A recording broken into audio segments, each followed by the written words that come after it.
les tests? Les tests de son, ça fonctionne. On y va?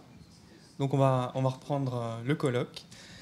Alors pour commencer la deuxième partie donc de cette journée, nous allons avoir le plaisir d'écouter Gabrielle Trépanier-Jobin.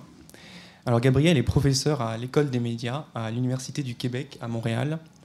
Elle est docteure en communication et codirectrice du groupe de recherche Homo Ludens, qui est un groupe de recherche qui travaille sur le jeu et la communication donc, à l'UQAM.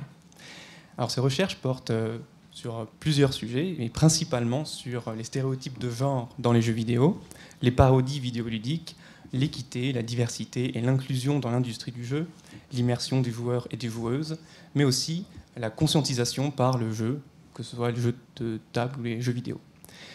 Et aujourd'hui, elle va nous présenter une communication qui porte sur la valorisation du patrimoine d'un campus universitaire par le biais d'un jeu mobile fondé sur la géolocalisation. Alors, donc, je laisse la parole à Gabrielle.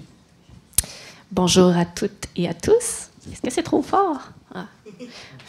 Ça me semble fort. D'accord. Alors, merci beaucoup à l'organisation de me permettre de vous présenter le jeu aujourd'hui qui s'appelle Ukamino.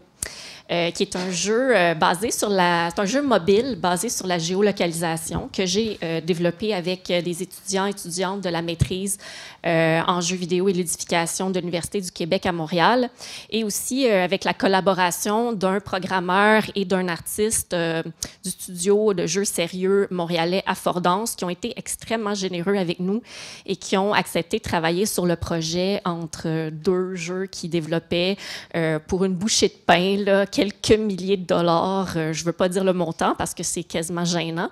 Ces quelques milliers de dollars étant fournis par le service des communications et le service à la vie étudiante de l'UQAM. Alors, l'objectif principal du jeu, c'est la resacralisation du patrimoine architectural, artistique, culturel de notre campus universitaire. Le terme « resacraliser » ici n'étant pas utilisé pour qualifier ce qui réfère à la religion, mais plutôt pour qualifier ce qui appelle un respect absolu, ce qu'on doit valoriser. D'ailleurs, vous allez comprendre pourquoi j'ai décidé d'appeler ma présentation « Resacralisation ».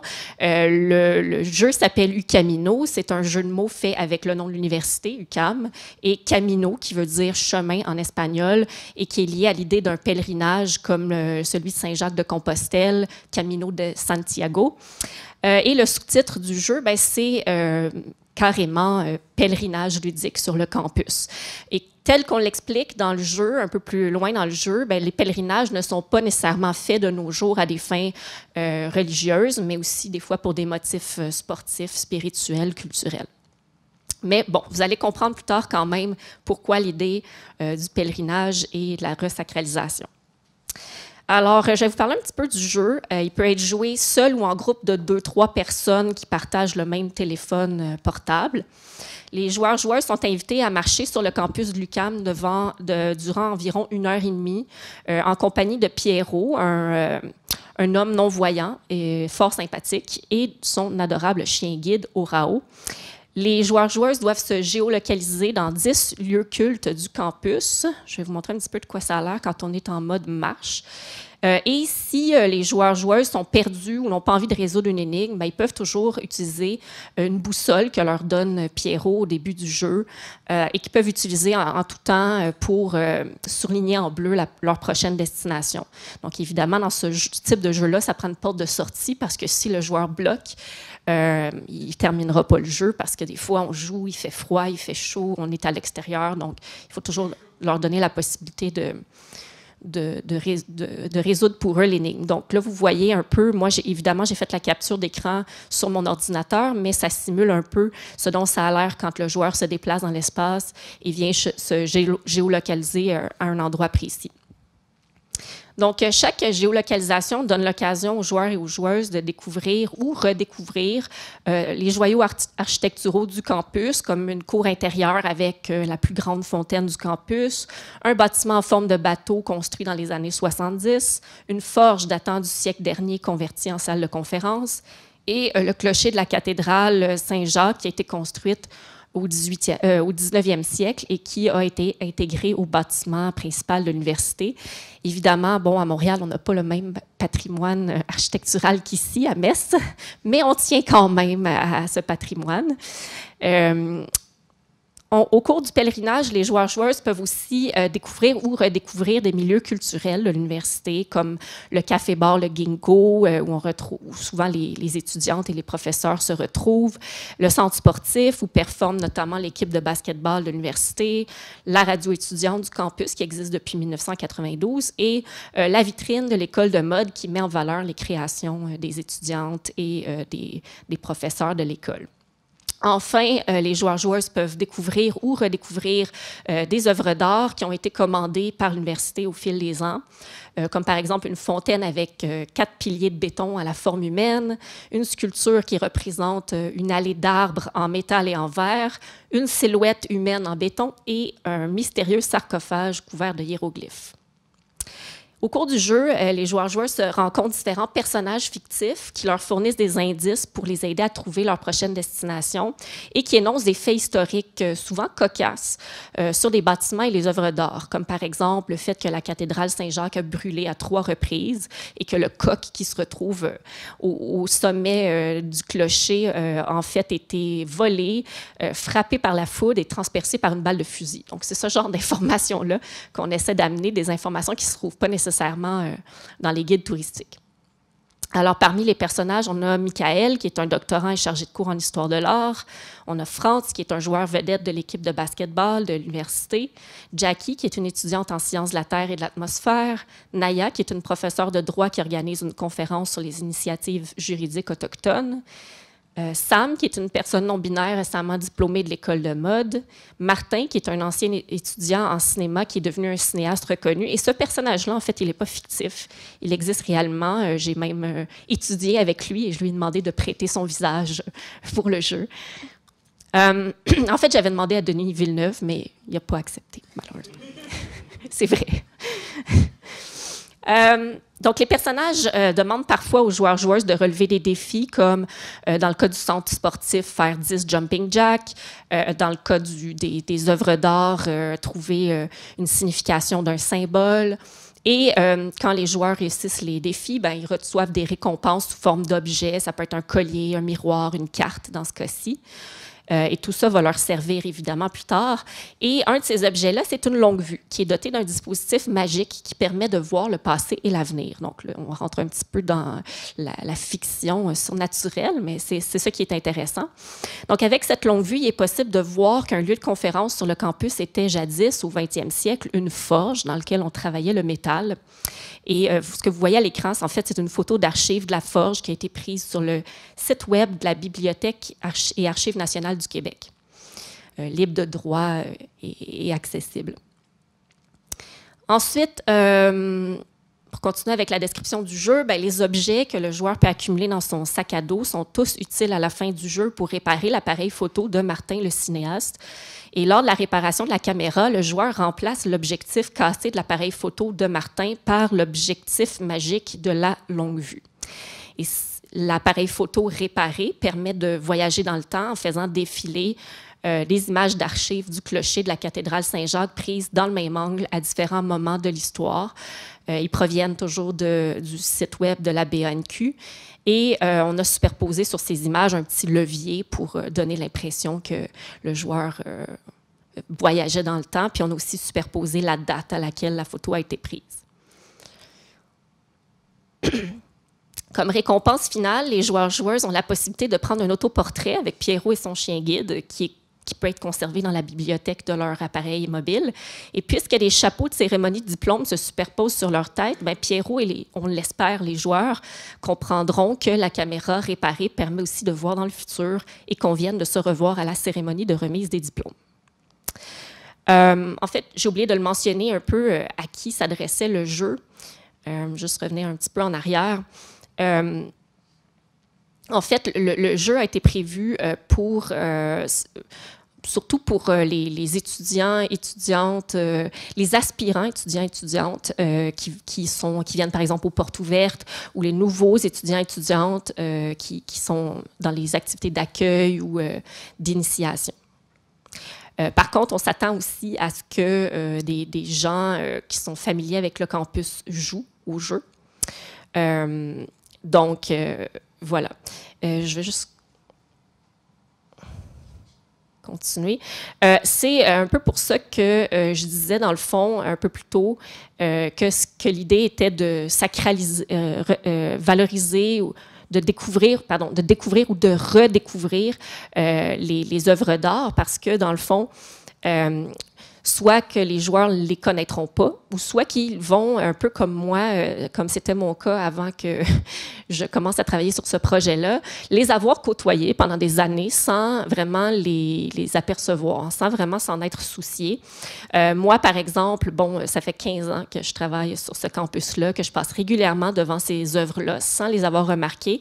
Et même, je vous dirais, c'est un peu gênant, mais l'œuvre de droite, là, la sculpture qui est une espèce de sarcophage, on le voit toujours un peu à distance parce que c'est dans une cour intérieure puis on le voit à travers une vitre. On ne peut pas vraiment s'en approcher. Mais j'ai toujours pensé que c'était une structure brisée, en fait. Et c'est vraiment en allant dans cet endroit-là où personne ne va, finalement, que j'ai compris que c'était une œuvre d'art, après l'avoir trouvée en ligne, en fait. Donc, il faut dire que les œuvres d'art sur le campus ne sont pas très bien mises en valeur, et ça, on va y revenir parce que c'est assez important pour l'élaboration de mon propos. Donc, je reviens où j'étais rendue avec la fameuse selfie, le fameux mode autoportrait.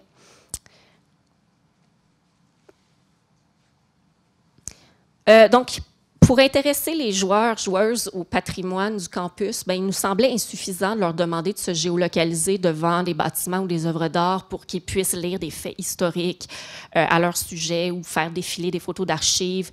Et pour favoriser des connexions affectives avec les lieux visités, il semblait important que les lieux ne servent pas juste de toile de fond au récit, puis que les joueuses puissent vraiment interagir avec les éléments architecturaux et artistiques de manière significative. Donc, on a opté pour quelques stratégies ludiques, dont celle de leur demander de pointer leur caméra vidéo devant un élément, comme par exemple la fontaine dans ce cas-ci, et puis de lancer une animation de cet élément-là. En fait, ça vise un peu à imiter la réalité augmentée, qu'on n'a pas pu malheureusement intégrer au jeu, faute de budget. Une autre stratégie ludique qu'on a fait, c'était d'intégrer les éléments des œuvres d'art dans les énigmes du jeu. Donc, par exemple, dans le défi qui concerne l'allée d'arbres et d'acier en verre, les joueuses doivent déduire combien de ces arbres sont des ginkgo biloba en comparant les différents types de feuilles qui sont emprisonnées dans les panneaux de verre avec celles qui figurent sur la carte du café-bar Le Ginkgo qu'on a collecté un peu plus tôt dans le jeu. Et quand on trouve le nombre d'arbres, Michael nous révèle son interprétation de la sculpture, qui est quand même très réfléchie. Je n'ai pas le temps d'en parler ici, mais c'est des œuvres souvent très poétiques. Ensuite, lors d'un défi concernant le mystérieux sarcophage, les joueuses doivent décrypter 2 symboles qui se retrouvent sur le sarcophage, en fait. Si les joueurs ignorent la réponse ou ont une mauvaise réponse, on leur donne des indices jusqu'à leur donner carrément la réponse pour qu'ils puissent quand même progresser dans le jeu. Et en bout de ligne, Martin va révéler encore une fois sa propre interprétation de ce que symbolise la sculpture. Une autre stratégie ludique consistait à intégrer des éléments du récit dans les images d'archives provenant toujours du site de la Bibliothèque et Archives nationales du Québec. Donc, à la forge, par exemple, les joueuses vont sélectionner les pièces de monnaie dans le sac à dos pour pouvoir les faire fondre dans la forge, carrément. Donc là, il y a vraiment...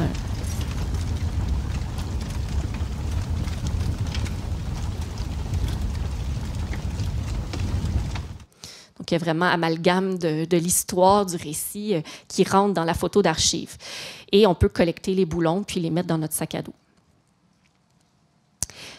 Donc, ce moment-là dans le jeu est un bon exemple de la manière dont la remédiation peut servir à remodeler ou réhabiliter d'autres médias tels que des images d'archives qui, je présume, dans le cas de ces images d'archives-là, sont très rarement consultées.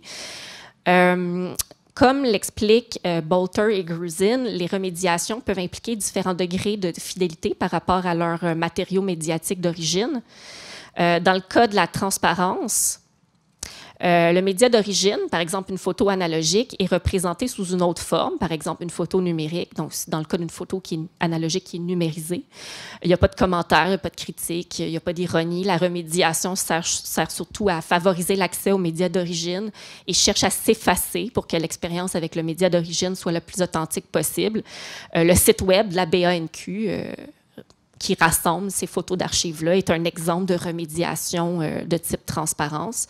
Ensuite, il y a la remédiation de type translucidité, où la différence entre le média d'origine et sa remédiation est soulignée plutôt qu'effacée. Mais la remédiation demeure fidèle aux médias d'origine, comme ça serait le cas, par exemple, d'un site web qui crée des hyperliens en différentes images d'archives ou différents médias, de manière à établir des relations entre eux. Dans le jeu Camino, il y a une remédiation de ce type-là dans la scène où on voit défiler justement les images d'archives de l'Église à différentes périodes historiques, de manière à mettre en évidence son âge vénérable. Il y a aussi le cas du remodelage. C'est quand la remédiation sert à donner une autre vocation aux médias d'origine en le décontextualisant, par exemple, sans chercher à le rendre invisible ou sans chercher à rendre la remédiation invisible.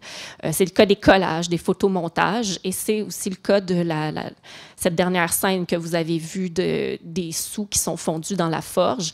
C'est des dessins en couleur qui ont été superposés à la photo d'archives en noir et blanc. Donc, on n'a pas essayé de faire croire que ces sous-là étaient réellement dans la photo d'archives. Hein. On a voulu mettre en évidence le fait que c'était une fusion entre l'histoire et l'archive. Et dans le quatrième cas, on parle d'absorption. Les discontinuités entre le média d'origine et sa médiation sont minimisées de façon à ce que le média d'origine et sa remédiation ne soient plus visibles ou presque plus visibles. Donc, les auteurs donnent l'exemple de jeux vidéo comme Myst et Doom qui remédient le cinéma sans expliciter cette remédiation, ou au trucage des films hollywoodiens qui sont tellement réalistes qu'ils ne semblent pas être des trucages.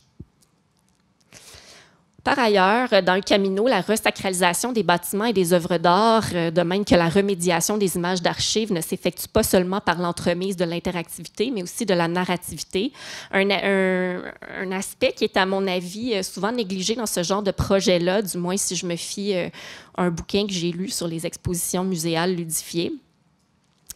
Et pour éviter la monotonie, on a inclus dans le Camino non seulement différents types de jeux, énigmes, jeux d'exercice, quiz, jeux d'observation, etc., mais aussi différents médias. Donc, en plus des images fixes, on a intégré des sons, comme l'enregistrement d'une partie de basketball. Alexandre qui défend et qui bloque le tir d'Hawaï. Pour amener les gens au centre sportif. Qui défend et qui bloque. Pardon. Les cloches de l'église, qui sont les véritables cloches de l'église pour attirer les gens vers l'église, etc. On a aussi une vidéo des tenues, des vêtements interactifs conçus par une professeure de l'école de mode qu'on décrit avec une voix robotisée.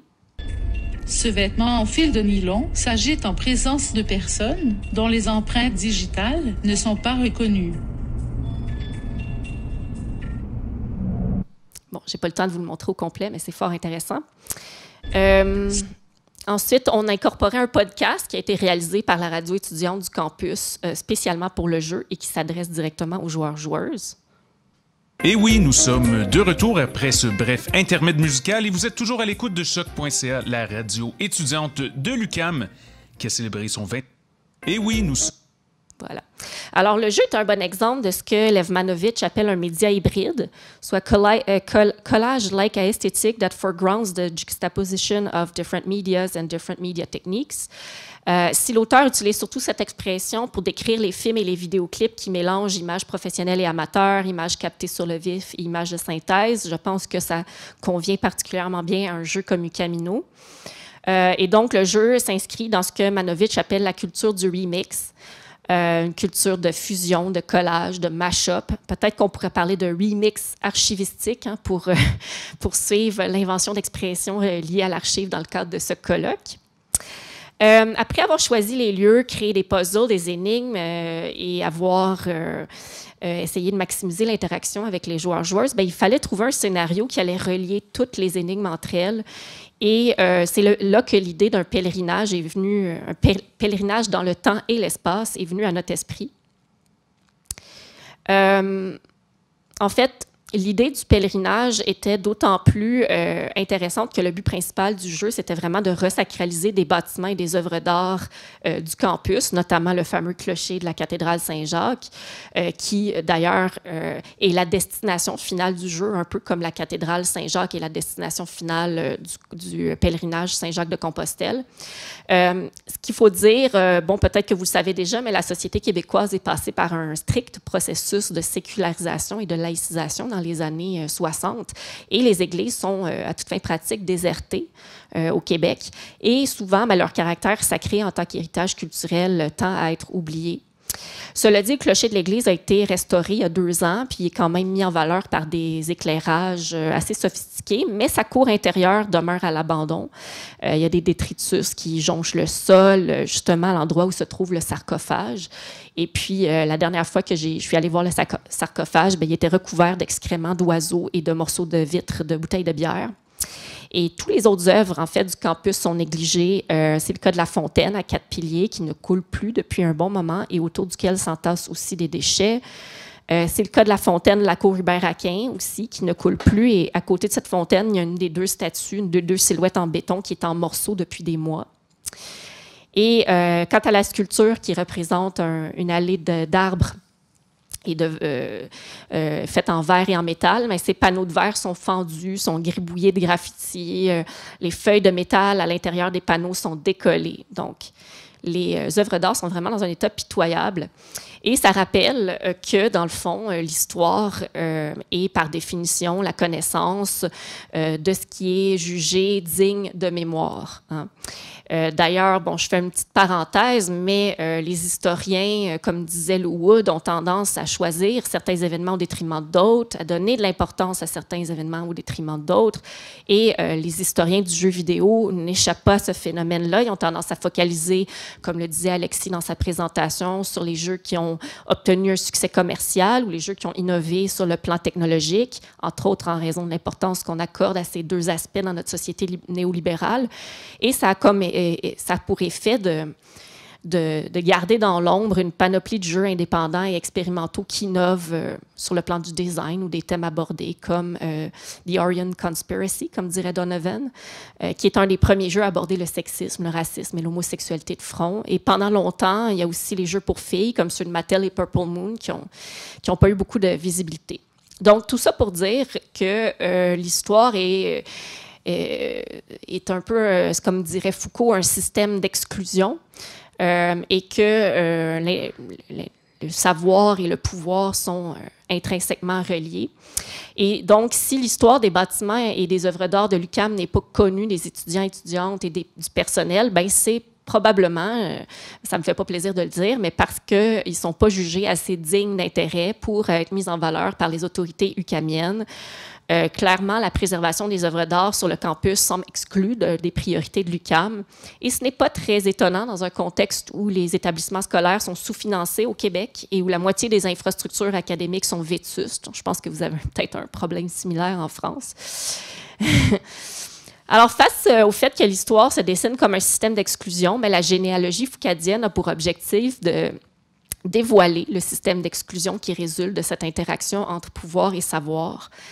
D'ailleurs, il y en a une qui a été faite par Nooni dans la revue Game Studies, qui s'appelle « A Pedestal, a Table, a Love Letter », une généalogie qui vient vraiment déterrer les éléments qui sont exclus de l'histoire du jeu vidéo et d'expliquer les raisons systémiques pour lesquelles ils ont été profondément enterrés.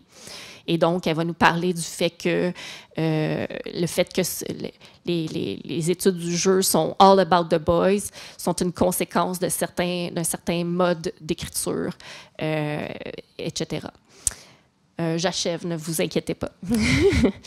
Alors, de manière similaire à la généalogie foucadienne, Uqamino redonne à certains éléments patrimoniaux négligés la place qui leur revient dans l'histoire et la culture, en grande partie par l'entremise des dialogues des personnages. Donc, par exemple, Pierrot nous dit « Ah, c'est dommage, la fontaine est brisée, j'ai jamais compris pourquoi les gens jetaient des sous dans les fontaines. » Naya nous dit « Ah, ce magnifique bâtiment centenaire, je ne le verrai plus jamais de la même façon. » Sam dit « Cette vitrine est une fenêtre ouverte sur le monde. C'est impressionnant, n'est-ce pas.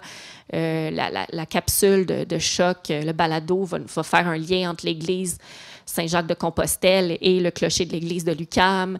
Et Martin va nous dire, ben, je vous montre un des secrets les mieux gardés de l'UQAM, puis il parle de joyaux patrimoniaux. Donc, tous les dialogues concourent à vraiment essayer de valoriser, resacraliser ce patrimoine-là qui a été négligé. Par contre, le jeu ne va pas jusqu'à souligner explicitement les raisons systémiques pour lesquelles les lieux et les œuvres d'art ont été négligés, soit le désinvestissement des gouvernements dans le système d'éducation et dans la préservation du patrimoine. Néanmoins, je souhaite que les joueurs, il y ait peut-être une dissonance qui se crée dans leur tête quand ils lisent des dialogues qui valorisent ces artefacts-là tout en voyant à quel point ils sont négligés. Peut-être que ça les sensibilisera à l'importance de protéger le patrimoine.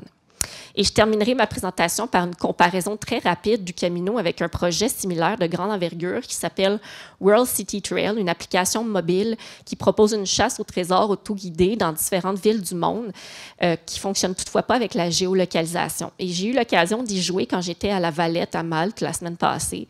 Et je dois dire que j'ai été très déçue, d'autant plus que j'avais payé 13 € pour le jeu. Mais en fait, les défis sont conçus à partir d'horloges qui figurent sur des monuments historiques, d'inscriptions sur des statues, puis de photos de bâtiments qu'on a découpés puis mis dans le désordre. Et en fait, ce que j'ai réalisé, c'est que les défis pouvaient être transposés à n'importe quelle ville dans le monde. C'est probablement un template, un générique qu'on fournit aux villes. Et il n'y a personne qui a vraiment pris le temps de faire des défis ou même une histoire qui est reliée à la ville de La Valette, qui pourtant a une histoire des plus riches. Donc, j'étais vraiment déçue. Et quand on réussit les défis, ben, on peut lire, la récompense, c'est qu'on peut lire un texte ultra ennuyeux qui est similaire à ceux des guides touristiques. Donc, j'en suis venue à me dire que, alors que Camino s'efforce de resacraliser des lieux et des œuvres dont peu de gens se préoccupent, World City Trail, Malte en tout cas, fait le contraire en fait. Il fait interagir les gens avec des bâtiments qui figurent dans le patrimoine mondial de l'UNESCO, donc qui sont considérés comme des biens culturels exceptionnels pour l'héritage commun de l'humanité, et ça en les dépouillant de leur singularité puis de leur richesse historique. Donc, je trouvais ça vraiment très dommage. Et si ce jeu-là est un échec, d'après moi, c'est pour deux raisons. D'abord, les défis assez génériques qui peuvent être transposés facilement d'une ville à l'autre, mais aussi probablement parce qu'il a trop misé sur l'interactivité au détriment de la narrativité. Alors, voilà, c'est sur ce que je conclus.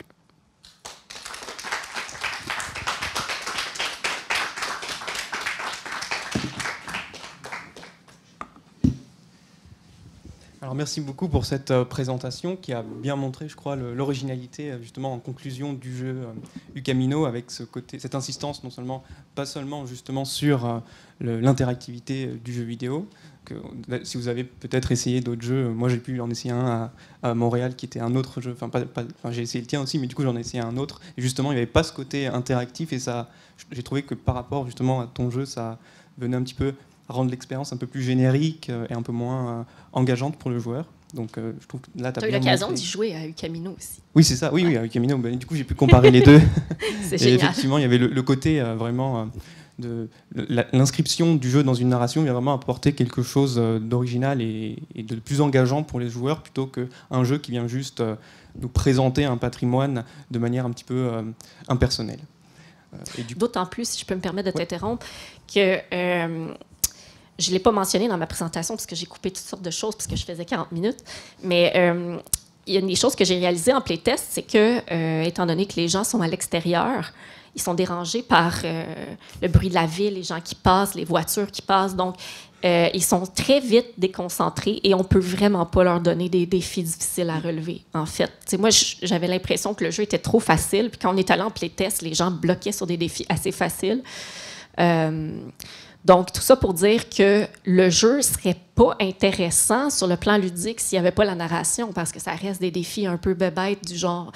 en fait, j'aime bien le défi avec les feuilles de Gingo, mais sinon, les autres, fais des jumping jacks, c'est quoi ce symbole-là? C'est un quiz, donc ça reste assez basique quand même comme défi.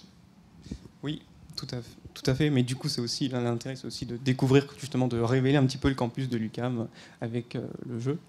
Et puis, Peut-être pour lancer la conversation, moi je vais peut-être lancer une question du coup, parce que tu as montré aussi avec le lien avec la recherche que du coup c'était un projet qui s'inscrivait quand même des démarches de lien entre création et recherche, et je me demandais aussi si tu pouvais donner quelques détails sur justement la production du jeu, comment ça s'est passé, est-ce que c'était dans le cadre de projets à l'UQAM, des choses comme ça? C'est pas vraiment un projet qu'on a fait dans le cadre d'un projet de recherche-création. À chaque année, à l'UQAM, on fait un jeu pour la Nuit Blanche. C'est comme devenu une tradition. Et ça ne s'inscrit pas nécessairement dans une démarche de recherche. C'est pour donner une occasion à nos étudiants et étudiantes de toucher un petit peu au design, alors que c'est quelque chose qu'on ne fait pas du tout. Et en fait, ce qui s'est passé avec UQAMino, c'est que pendant la pandémie, je m'étais embarquée dans un projet de jeu mobile à géolocalisation. Je pense que j'avais demandé à Sébastien de me fournir un dessin d'enfant à cette occasion. Je ne sais pas si tu t'en rappelles. Le jeu s'appelait Olio et finalement, ça n'a pas fonctionné parce que ça nous a pris tellement de temps de développer que la pandémie était finie. Donc, le jeu n'avait plus vraiment sa raison d'être. Et on avait des problèmes aussi parce qu'on n'était pas une assez grosse équipe pour gérer du contenu fourni par l'usager. Quand les usagers fournissent du contenu, il faut tout superviser. Il ne faut pas qu'il y ait des dessins de choses répréhensibles sur le jeu. Donc, c'était très compliqué. Et finalement, je me sentais très mal de l'échec de ce projet-là. Alors, j'ai repris un peu l'idée du jeu mobile basé sur la géolocalisation, puis j'ai fait autre chose avec. Puis ce que ça a donné, en fait, pour ceux et celles qui s'intéressent, je m'adresse surtout aux professeurs qui veulent peut-être faire des activités dans leurs cours, faire des jeux à moindre coût, c'est qu'on a développé, en fait, un éditeur de contenu. Donc, c'est sur Unity et c'est super user-friendly au sens où on peut juste rentrer les coordonnées géographiques des lieux, créer différents quiz, différents puzzles qui sont tous déjà listés. Puis on peut changer les dialogues, puis les images, puis les sons très facilement. Donc, même moi qui ne connais rien en programmation, je peux l'utiliser pour construire des nouveaux jeux à partir de ça. Et donc, si, professeur chargé de cours, vous avez envie de l'utiliser, moi, j'ai promis à l'UQAM et à la compagnie de jeux sérieux que je le mettrai open source. Alors, contactez-moi, puis ça me fera plaisir de vous fournir la plateforme. Merci beaucoup. Alors, est-ce que la salle a des questions? Sébastien? Ouais, moi, c'était plus sur ce que tu disais à la fin, sur le lien entre interactivité et narration. Je crois que généralement, on essaie de les opposer, mais là où je pense que ça peut être aussi intéressant, c'est d'essayer de voir comment, finalement, les aspects ludiques et l'interactivité va amener aussi à faire de la narration. Tu vois, c'est-à-dire... alors forcément, là, par exemple, on se dit, tiens, ce symbole-là, etc., ça correspond à quoi? Bon, mais finalement, peut-être aussi essayer de voir comment l'utilisateur aussi peut essayer de créer de la narration avec son pèlerinage, finalement. Tu vois, parce que finalement, un pèlerinage, c'est toujours aussi quelque part un peu une histoire qu'on génère. Hein. Et ça serait intéressant peut-être de réfléchir à ça, en plus parce que finalement, moi je suis persuadé qu'il n'y a pas d'opposition intrinsèque entre interactivité et narration. Au contraire, il y a moi c'est ce sur quoi je réfléchis pas mal là en ce moment, c'est qu'il y a une part de jeu dans toute narration et une part de création, on va dire, ou de génération narrative dans tout jeu. Et lier un regard narratif sur le jeu, ça ouvre de nouvelles pistes, tout comme en retour, avoir une approche ludique du narratif, ça ouvre des pistes à la narration. Et peut-être que là, dans cette idée de pèlerinage, il y a peut-être quelque chose comme de la possibilité pour l'utilisateur de générer aussi des histoires qui pourraient d'ailleurs enrichir en plus la visite finalement, ou les choses que... réhabiliter un peu une histoire qui serait à raconter autour de ces œuvres qui sont délaissées mais qui pourraient devenir davantage vivantes dès lors que les utilisateurs leur créent du sens, parce que c'est ce que tu as montré, hein, le sens n'est pas intrinsèque non plus aux objets, hein, on le voit bien, à un moment c'était des œuvres d'art, puis finalement cet aspect de sens artistique c'est délité au point de ne plus être perçu, donc comment on réinvestit du sens finalement, et je trouve que ce genre d'initiative pourrait permettre justement, par l'engagement des joueuses ou des joueurs, à réinvestir du sens. Ben, je souhaite que les joueurs se l'approprient. Puis c'est un jeu assez fermé au sens où c'est très linéaire. On fait le parcours dans une direction. On ne peut pas commencer à tel endroit et y aller dans le sens qu'on veut. Et bon, on n'a pas vraiment le choix. On est un peu sur des rails, mais ça peut se jouer en groupe et le jeu peut être mis en pause, c'est-à-dire on peut quitter c'est-à-dire on peut fermer la fenêtre sur le téléphone sans quitter le jeu. Et le jeu va se réouvrir là où on était rendu. Donc, par exemple, on va lancer le jeu pendant la Nuit Blanche, qui est un festival à Montréal où il y a une nuit où tout est ouvert dans la ville et c'est un peu la folie. Bien, on voulait le lancer à ce moment-là. Et finalement, les gens vont probablement jouer en groupe, peut-être dans un état d'ébriété. Alors, ils vont pouvoir mettre, ben, c'est ce qui se passe à la Nuit Blanche généralement, et ils vont probablement des fois mettre le jeu en pause et faire autre chose, aller voir d'autres, parce qu'il y a toutes sortes d'attractions lors de cette nuit-là. Donc, leur parcours va être individualisé, il va se passer des choses durant leur pèlerinage. Et ce qui est vraiment intéressant, c'est que le parcours les amène partout où il y a de l'action durant la Nuit Blanche, sur la place des spectacles à Montréal, tout ça. Donc, les gens vont être même incités à aller visiter ce qui est intéressant à voir pendant la Nuit Blanche. Et je suis sûre qu'il va se passer toutes sortes de choses. Et peut-être qu'un jour, je ferai une étude de réception pour voir quels récits ont émergé des pèlerinages de chaque groupe. Mais oui, ça risque d'être intéressant. Même peut-être en addition, c'est peut-être pas possible là dans l'état, mais ça serait intéressant justement qu'il y ait ces traces ou ces créations de récits laissent des traces quelque part et puissent après être une des composantes. Ben, en fait, on avait peut-être pensé demander aux gens, faire une page Facebook pour le jeu, puis demander aux gens de mettre les photos d'eux avec Pierrot. Ouais, par exemple. Puis il y a une autre photo à un moment donné dont je n'ai pas parlé qu'on peut prendre dans le jeu. Donc, oui, il y a probablement cette possibilité-là, quoique ça révèle un petit peu le punch du jeu. Fait que je ne sais pas, je suis un petit peu ambivalente par rapport à ça. Encore une fois aussi, toujours le fait qu'il faudrait que quelqu'un s'en occupe de cette page Facebook-là et la modère. Alors, il faut y penser. Cela dit, pour ce qui est d'interactivité, narrativité, je suis tout à fait d'accord avec toi que je ne voulais pas les opposer, en fait. Je suis d'accord avec toi que ce n'est pas quelque chose qui s'oppose et on le voit même quand on regarde les défis qu'on a créés. Ce n'était pas nécessairement voulu comme tel, mais par exemple, le défi où il faut compter les feuilles de ginkgo dans la sculpture en verre et en métal, mais elle était inspirée par le fait qu'il y a le café-bar Le Ginkgo dans l'histoire, qu'on veut amener les joueurs là, on recueille une carte. Je pense que l'histoire a influencé, le récit qu'on a créé a influencé la création des défis et vice-versa. Les défis, souvent, nous ont amenés à transformer le récit d'une certaine manière. Donc, oui, il y avait un et l'autre.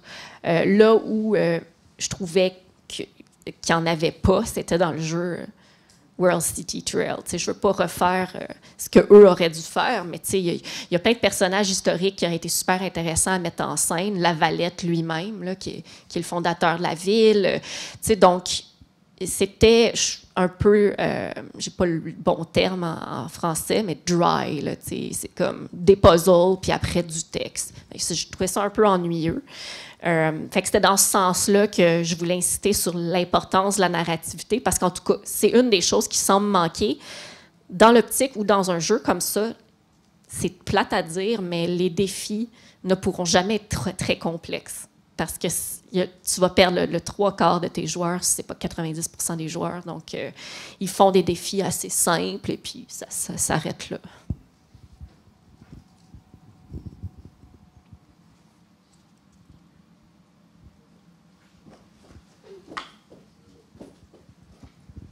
Juste un mot pour dire qu'on a créé ici un jeu, il y a quelques années, un jeu à réalité alternée, qu'on n'a jamais vraiment mis en œuvre. Mais une équipe l'avait conçu, et puis on a engagé un stagiaire de l'IUT de Nancy pour le réaliser sous Android. Et je t'enverrai nos conclusions, enfin en tout cas la forme que ça a pris. L'intérêt de ce jeu, c'était parcourir le centre-ville de Metz, mais pas avec la finalité de parcourir, c'était un prétexte. Il y avait une histoire, il y avait 3 personnages, et les personnes jouaient par équipe de 2 ou par 3, et ils incarnaient des personnages. Et donc, ils se promenaient, ils validaient, et il y avait un site sur lequel ils devaient envoyer des photos.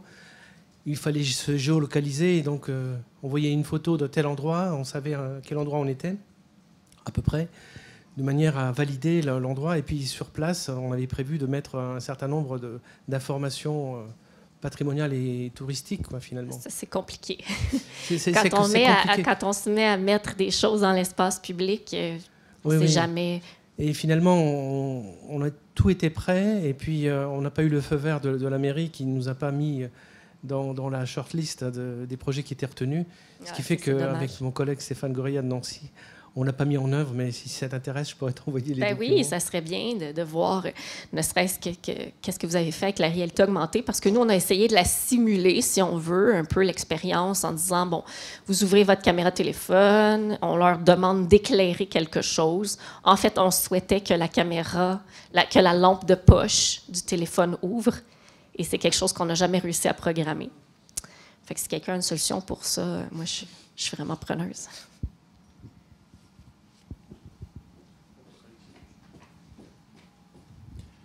Oui, merci Gabriel pour cette présentation. Ces dernières années, moi j'étais assez frappé dans les échanges avec les collègues au Québec et au Canada du devoir de mémoire et de réparation vis-à-vis des Premières Nations.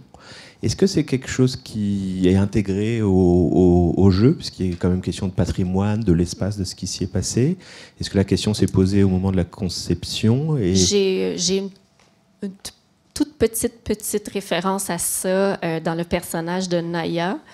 Qui est, ça ne le dit pas explicitement, mais d'origine autochtone, et qui, en fait, elle dit qu'elle organise une conférence sur les initiatives juridiques autochtones. Donc, l'idée, c'était juste au passage de dire que c'est d'un intérêt scientifique de faire des événements sur les Autochtones. Puis on a longtemps chercher le nom de la conférence qu'elle allait donner. On ne voulait pas que ce soit les problèmes autochtones ou quelque chose de négatif. Donc, on est arrivé avec l'initiative juridique autochtone. Donc, on y a quand même pensé. Puis, on a aussi fait valider le personnage de Naya par quelqu'un issu des Premières Nations pour être certain que le personnage n'était pas stéréotypé ou quoi que ce soit. Fait que c'est un souci qu'on a effectivement. Mais ce n'est pas malheureusement...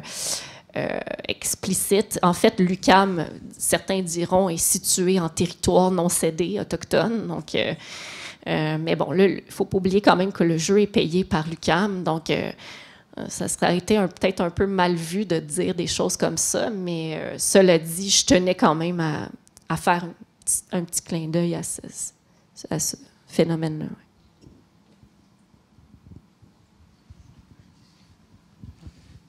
Merci pour la présentation qui était très intéressante. Je suis tout à fait intéressé par le partage du moteur dont il est question à la fin. Et en fait, ça m'a suscité une question, c'est est-ce que du coup, là, la seule diffusion de ce moteur passe par des échanges par mail, ou est-ce qu'il y a une volonté aussi de le mettre quelque part sur Internet, d'en faire la publicité, de pouvoir le promouvoir? C'est sûr que moi, peut-être que j'aime mieux voir qu'est-ce que les gens vont faire avec, c'est-à-dire que je ne voudrais pas que ça tombe entre les mains d'une compagnie qui l'utilise. C'est plus pour des projets à but non lucratif, puis aider justement... je ne voudrais pas que Ubisoft s'en serve, là, par exemple. Bon, je ne pense pas qu'ils le feraient, là. Je pense qu'ils ont des programmeurs pour faire ça, mais quand même. Donc, je n'ai pas encore réfléchi à la manière dont je vais le donner. Mais c'est très lourd, alors ce sera sur un GitHub ou quelque chose du genre. Mais pour l'instant, c'est de me contacter puis je l'envoie. Après, peut-être que je le mettrai avec une formule du genre vous pouvez l'utiliser pour des projets à but non lucratif. Quelque chose du genre. Parce que ça a quand même été énormément de travail. Alors, je ne voudrais pas que ça tombe entre les mains d'une compagnie qui économise des sous, puis qui fait de l'argent avec, puis économise des sous. Donc, ouais, c'est plus peut-être pour des projets académiques puis à but non lucratif. On va s'arrêter ici pour les questions. Merci encore pour la présentation. Merci.